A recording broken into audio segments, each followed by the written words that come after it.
Islam is a religion and a political system that dictates that one must carry out warfare against unbelievers until they either convert or submit.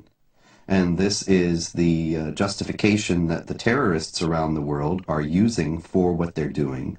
And that justification is based on core elements of Islamic tradition. That being the case, it's very difficult for moderate Muslims, peaceful Muslims, to stand up within the Islamic community and to say this is not part of Islam. They only do so out of conscious deception, intending to mislead Westerners in accord with the Islamic doctrine of taqiyya or religious deception, or they do so on the basis of simply being unaware of what Islam actually teaches. The Prophet said, "War is deceit." Lying, generally speaking, is not allowed in Islam.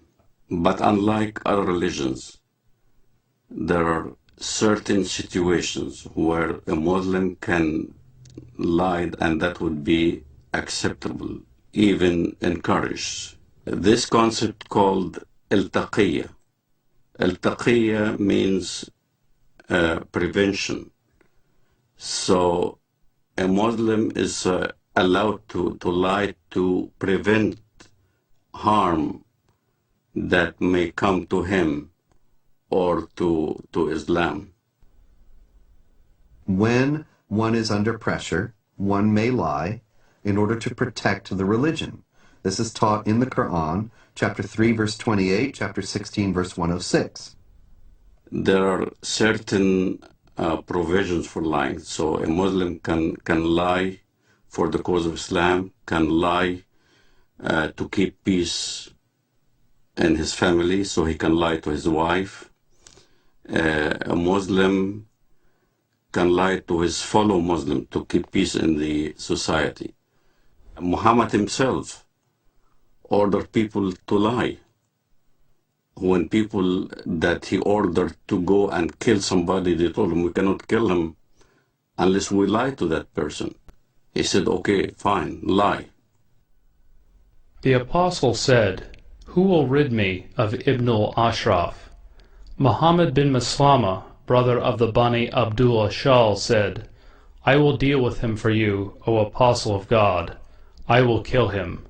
The Apostle said, "Do so if you can."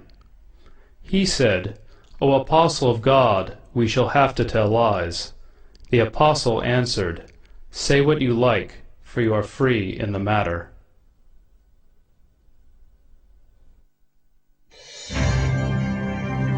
America is a land of diversity and service. I'm an African American. My forefathers overcame the trials of slavery. I am Native American. I am a journalist, wife, and mother. I'm of European heritage. One of my ancestors was a member of the Continental Congress. I'm Hispanic American. I've been a Girl Scout since I was 6 years old, and now I'm a troop leader. I served in our nation's armed forces, as have many of my relatives. My father served 2 tours of duty in Vietnam. Another fought for freedom at Gettysburg. 2 of my uncles fought for our country in the Korean War. And I am an American Muslim. And I am an American Muslim. And I am an American Muslim. I am an American Muslim. Muslims are part of the fabric of this great country and are working to build a better America.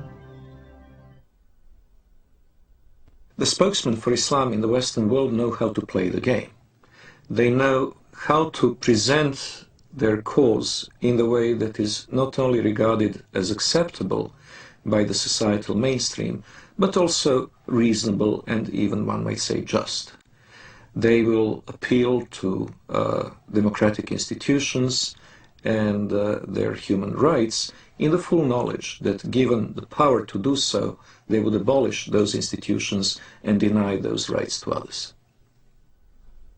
The Prophet said, "By Allah and Allah willing, if I take an oath and later find something else that is better than that, then I do what is better and expiate my oath." when I used to be working as a translator at the Luke College in Chicago, the fundraising for jihad movements, for the PLO at that time, we would do the translation for the announcements or the flyers that we hand out or we put on the walls of the college. And I remember the Arabic would be basically the facts. Bring your friends. We were intending to raise funds to support our jihad brothers in Lebanon, whether they're fighting in southern Lebanon against Israel or whatever. And then comes the English part. In the English part, it'd be the standard. We will be conducting a Middle Eastern cultural party. You're welcome. We will be serving lamb and baklava. So the West doesn't understand, as when we get together as a group, our conversations are different. As soon as a Westerner would come into the scene, then the whole conversation changes. It becomes palatable to a Western mind. When I used to go to work, let's say, during the Gulf War, I used to go to work at an American company. And everybody would be hovering around a TV set as soon as there's a Scud missile hitting Riyadh or something like that. And everybody will be distraught, unhappy if a Scud lands in the American camp. And I will be standing there right amongst the American employees. Oh, that's too bad, oh, that's too bad. I'm sorry that, we had loss of life. And out of frustration from having to keep the truth of what I really felt, I would roll down the window on the freeway going home and scream as loud as I can, Allahu Akbar, Allah is great. Allahu Akbar, because this is the chantation you do when the enemy is killed, when you win. So if it was a victorious day for the Iraqis, when they land a Scud missile, it will be Allahu Akbar on the freeway. I know nobody could hear me now. And when I went to my apartment home, the rest of the apartment complex were also Arabs from the Middle East. We'd get together in my apartment, watch the Gulf War, and we'd be praising Allah every time there was some incident where Americans got killed. But it wasn't the same face that we put on when we were in an American environment. In an American environment, you played different scenario. You acted as you are on their side. So there's this whole facade that is hidden from the West of how Muslim fundamentalists who want to propagate jihad in America can act publicly.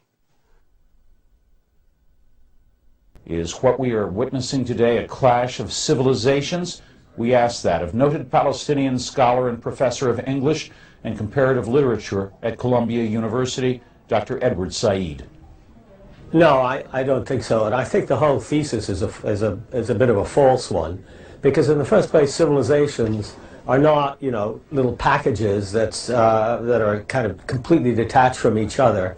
They're all connected in one way or another, and so-called Western civilization has many elements of Islamic and Confucian and Latin American and Russian, all the things that.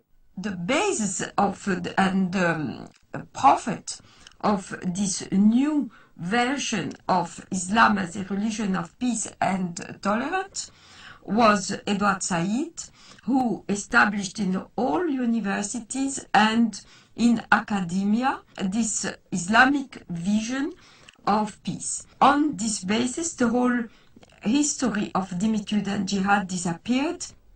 Edward Said, who in his book Orientalism posited that criticism of the Islamic world on the part of Westerners was racist and imperialist.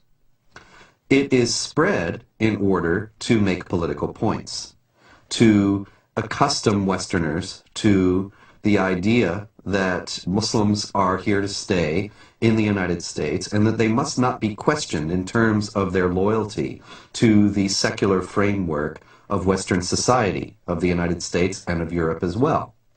That they must not be questioned in this, despite Islam's historical, political character, because Islam is a religion of peace. And this fiction has become so entrenched in American public discourse as to be practically beyond question, such that anybody who does question it is immediately branded as a racist, a hate monger, a bigot. and this is a very effective tool in a country where racism is the cardinal sin above all, to silence any effective debate about the continuing attachment of Muslim immigrants to Sharia law and their intentions toward the secular systems in which they now reside.